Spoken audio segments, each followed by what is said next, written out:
بسم اللہ الرحمن الرحیم۔ مکہ سے کربلا تک۔ مکہ سے کربلا تقریباً 1731 کلومیٹر ہے۔ یہ فاصلہ گوگل میپ کے مطابق 18 گھنٹے بذریعہ مشتری مطلب گاڑی وغیرہ میں طے کیا جا سکتا ہے، مگر آج سے 1381 سال پہلے یہ فاصلہ ایک مشکل اور تکلیف دہ راستہ تھا، جس پر امام حسین علیہ السلام نے اپنا سفر 8 ذی الحج 60 ہجری یعنی 10 ستمبر 680 کو اپنے اہل خانہ کے ساتھ شروع کیا۔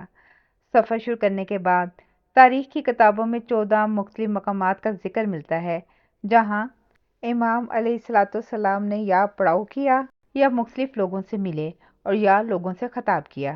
اس تحریر میں ان 14 مقامات کا سرسری ذکر کیا جائے گا تاکہ جو لوگ نہیں جانتے انہیں سفر اور راستے کی تھوڑی آگاہی ہو سکے۔ نمبر 1، الصفا۔ یہ پہلا مقام تھا۔ امام علیہ السلام اس جگہ پر عرب کے مشہور شاعر الفرددق سے ملے اور اس سے کوفہ کے حالات پوچھے۔